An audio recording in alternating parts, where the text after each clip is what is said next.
नवसूर्य news मध्ये आपले स्वागत आहे। आम्ही तुमच्यासाठी घेऊन येतो ताज्या घडामोडी, सत्याची जाण आणि तुमच्या जवळच्या परिसरातील खास बातमी। सबस्क्राइब करा आणि बेल आयकॉन दाबायला विसरू नका। नवसूर्य न्यूज, आपल्या हक्काचे व्यासपीठ।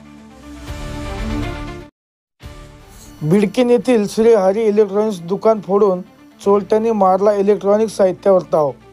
सीसीटीव्ही मध्ये 2 चोरटे कैद। बिडकीन पोलीस ठाणे हद्दीत गेल्या 2 ते 3 महिन्यापासून चोरीच्या घटनांत वाढ होत आहे। हद्दीतील अनेक ठिकाणी चोरीच्या घटना वाढल्या आहेत। पैठण तालुक्यातील बिडकीन बसस्थानक परिसरात दिनांक 3 जानेवारी मध्यरात्री श्री हरी इलेक्ट्रॉनिक्स दुकानामध्ये 2 चोरट्यांनी दुकानाच्या पाठीमागून मोरंडी तोडून प्रवेश केला व दुकानातील इलेक्ट्रॉनिक वस्तूवर ताव मारला आहे। ही घटना सीसीटीव्ही मध्ये कैद झाली असून दुकानदार श्री हरी गोरखनाथ टेके यांनी दिलेल्या माहितीनुसार दुकानातील home theatre, amplifier, drill machine, speaker box, remote lighting अंदाजे किंमत 18 ते 20 हजार रुपये व नगदी 3 हजार रुपये असा एवज 20 ते 22 हजार रुपयाचा चोरट्यांनी घेऊन पसार झाले आहे। या 2 ते 3 महिन्यात बिडकीन पोलीस ठाणे हद्दीत चोरीच्या घटनांत वाढ झाली आहे। पैठण बिडकीन मार्गावर 24 तास वाहतूक सुरू असते, मात्र या चोरट्यांनी एवढे धाडस दाखविल्याने नुकत्याच आलेल्या नवीन पोलीस अधिकारी यांना चोरट्यांनी सलामी दिली आहे, अशी नागरिकात चर्चा होत आहे।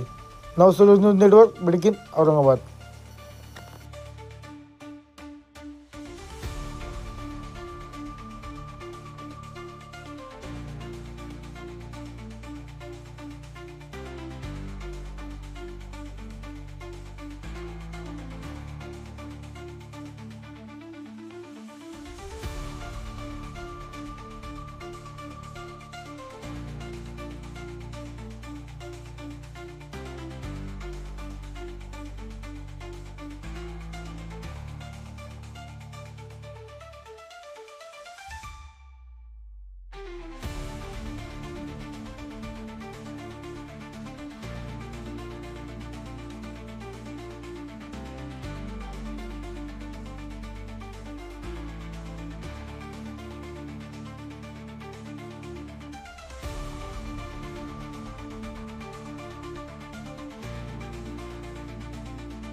नवनवीन ताज्या बातम्यांसाठी सबस्क्राइब करा, व्हिडिओला लाईक करा, शेअर करा आणि आपल्या प्रतिक्रिया कमेंट बॉक्स मध्ये नक्की द्या। पुन्हा भेटूया लवकरच। नवसूर्य न्यूज, आपल्या हक्काचे व्यासपीठ।